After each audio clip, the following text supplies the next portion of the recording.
आचार्य ने एक दोहा लिखा है ना, चमक दमक की हो मत जा नैना मान, दुर्लभ जिनवर रूप का निशिदिन कन्ना पान। इतनी दुर्लभता से हमें मनुष्य भाव मिला है। उसमें भी अब देखो कई लोग विदेशों में चले जाते हैं कि भगवान के दर्शन होते उनको, भली मनुष्य पर्याय प्राप्त कर ली, जैन कुल भी प्राप्त कर लिया, लेकिन अपने बच्चों को विदेश भेजने की आज होड़ लगी हुई है। ना वो अपने माँ बाप की सेवा कर पा रहे, ना परिवार वालों की सेवा कर पा रहे, न समाज में अपना कुछ योगदान दे पा रहे। कितने जतन से माता पिता ने उनको पढ़ाया था, क्या सोचकर कम से कम हमें कोई सेवक तो मिलेगा, लेकिन वो अपनी सेवा विदेशों में जाके दे रहे। किसके कारण? मात्र एक धन के लोभ के कारण नहीं दे रहे। अपनी जो शिक्षा प्राप्त की है, जो ज्ञान उन्होंने प्राप्त किया है, उसका सारा उपयोग विदेशों में बांट रहे। वो देश में देते तो अपन समझ जाते भैया चलो देश में हैं, यहाँ पर उस शिक्षा का उपयोग कर रहे। ऐसी शिक्षा किस काम की? अपने देश के ही ना रहे हैं हम।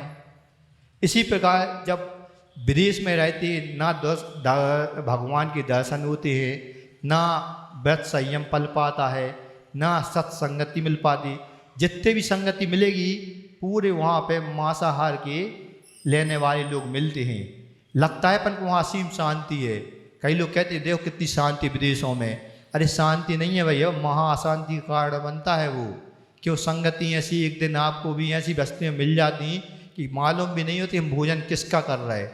अभी पूज्य मुनि श्री अभय सागर जी ने एक प्रवचन में अपने बताया है, जो सब्जियां वगैरह कृषि उत्पादन में इनकी उर्वरा शक्ति कैसे बढ़े, इसके लिए मांस का प्रयोग किया जा रहा है। कोई मछली है, एक समुद्री मछली, उसको पकड़कर उसको पीसकर पाउडर वगैरह बनाकर उन बीज के साथ उसमें खेत में डाल दिया जाता है।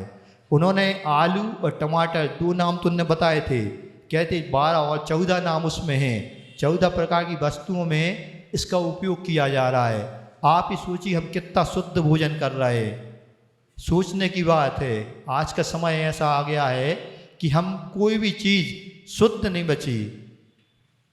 शुद्ध अपन यदि चाहते हैं तो स्वयं अपनी जैविक खेती की जो वस्तुएं आती हैं उनका उपयोग करें, तो फिर भी हम इनसे बच सकते हैं। तो आचार्य जी कहना है निज दिन इस दुर्लभ जो हमें पर्याय मिली है, और दुर्लभता से भगवान की हमें आज के युग में अभी दर्शन हो रहे हैं, उसको भी हम इन पंच इंद्रियों के विषयों के वशीभूत होकर उसको भी हम गवा रहे हैं।